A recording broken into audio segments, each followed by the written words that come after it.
likes of which Syracuse hasn't witnessed in over 2 decades. The hot cars on Erie Boulevard are back in a big way. On any given Friday or Saturday night, more than 100 young people fill the parking lots and line the street near the intersection at Midler, basking in the glory of this newest generation of hot cars. Okay, I have a set of 18-inch Primax rims with a set of 35s, Nitto tires, custom painted interior. Taillight's been custom painted too. The box office hit The Fast and the Furious captures some of the mood of this new car culture. Pretty much gone are the big muscle cars. They've been replaced by much smaller 4-cylinder imports that have been modified with high-tech computers and bottles of nitrous oxide to make them unbelievably quick. Few can resist the need for speed. At times, Erie Boulevard is transformed into a drag strip, and whenever there's a race, the cops are not far behind. I just drive legally with 52 and 40. 52 and a 40? Yeah. And you're getting a ticket, huh? I think so. It's become a game of cat and mouse. Syracuse police have assigned as many as 8 patrol cars to keep the drag racing in check. Stop. Officer Lonnie Dodson took the I-team for a ride along. He says the situation is a tragedy waiting to happen. People, they just don't understand speed, and speed kills. How are police combating this drag racing problem on Erie Boulevard? In a word, tickets. Lots of tickets. Last year, police issued 168 speeding tickets, 235 for what's called aggressive moving, such things as failing to yield, following too closely, and burning rubber when the light turns green. 41 tickets for noise, and 261 for various license, registration, insurance, and seatbelt infractions, all for a total of 1,089 tickets on this stretch of Erie Boulevard alone. I stopped in the van, tried to take off a little bit, and I squealed my tires. I was going 22 miles an hour. Every now and then, the police will take it to a higher level. Not only will they stop the car, they'll issue a ticket, subject the driver to a frisk, and even tow the car away. In this case, lack of insurance. We can't operate that vehicle on the street, so I'm going to have to take it from them. Police use many tactics: radios, onboard computers linked to police and DMV databases, laser speed traps, and believe it or not, somewhere in these lots is a souped-up undercover car with a plainclothes cop inside, secretly taking down plates and tipping off patrols to upcoming drag races. We're definitely not going to go away. We're going to stay here and keep making the arrest. And try to keep these streets safe, so. But while the car enthusiasts understand the police point of view, many feel they're being harassed. There's a growing resentment toward the cops. They're everywhere. They're pulling over anybody. Lieutenant Shannon Trice heads the traffic division. He actually admires this new car culture. They are nice kids. I mean, they're out having fun, doing probably what everybody did when they were growing up. But unfortunately, when you start breaking the law and infringing on other people's safety, we have to step in and make some type of impact. Trice says they once chased a speeding motorcycle blowing through stoplights on Erie Boulevard, but when they clocked it at 100 miles an hour, the cops backed off. By doing so, they diffused a dangerous situation, even though the speeder got away. Other states are cracking down. In South Carolina and Florida, racing on a public road could mean up to 6 months in jail and a suspended license.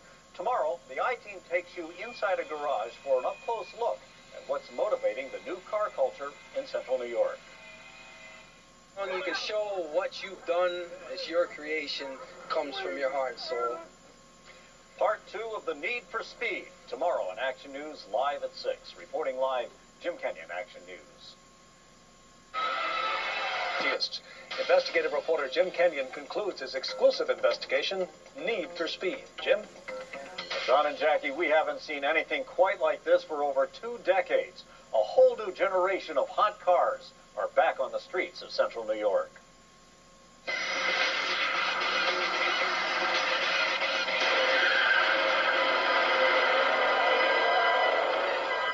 America's love for the fast car. Who can forget all the movies glorifying the hot rods and dragsters of the 50s and 60s? But during the 70s and 80s, it seems the craze all but disappeared. It's as if it skipped an entire generation.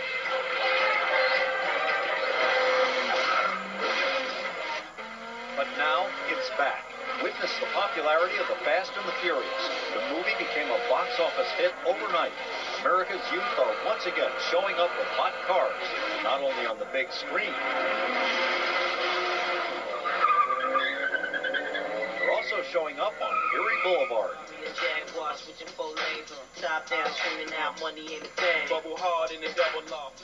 Police have their hands full. We're definitely not going to go away. We're going to stay here. 22 miles an hour. There's no way I can be racing at 22 miles an hour. So who are these young people? While taping these scenes, the I-Team met up with a car club from Oneida. This group of buddies call their club Street Evolution, but each identifies himself by the car he drives. They're typical of today's new car culture. What got us into it is just a need for speed. We all have a job, we work. We come out at night and we play. You know? Tyler Ruckwald is more concerned with looks than speed. You know, by nice and slow, and people are like, oh man, that's hot, you know. While this group probably wouldn't turn down a challenge to drag race, they say they're no different from their parents and grandparents when they were this age, but they feel society is giving them a bad reputation. Yeah, so what do they want us to do, doing all the drugs and this and that, or working on our cars and staying out of trouble? They can't make up their minds. You know, and then they give us tickets for anything we do. This car here is an example of the latest trend in this new car culture. This is a Dodge Neon, a four-cylinder economy car that's been souped up to be unbelievably quick. And the secret is in the trunk. This is a nitrous bottle of Zax. This tank contains compressed nitrous oxide. A hose connects it to the engine. With a flip of a switch, this little Neon gets a burst of power. In the movies, here's how it works. Rob Kimball says a little nitrous oxide often makes his Neon the equal of a big muscle car. But look at the size of this. I mean, this is a quarter of the size of most cars I race.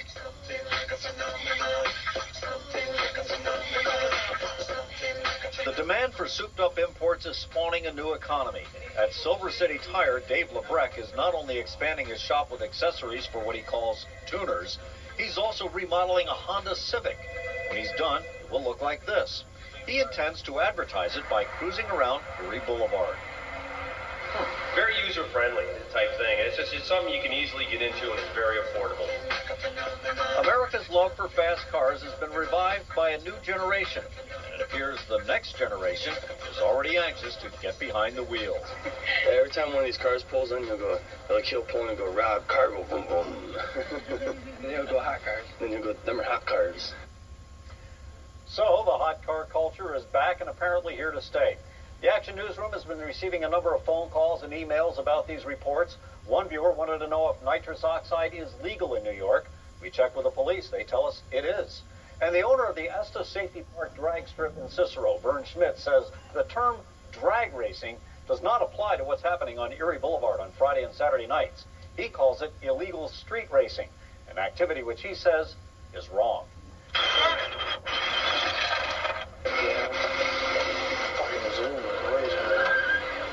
Yeah, I was going to get that one.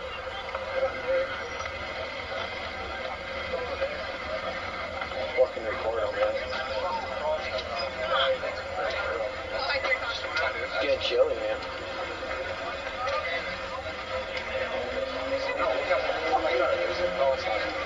Yeah. That works. That fucking neon, that's a classic. You're gonna get the fucking... This academics video, the fucking...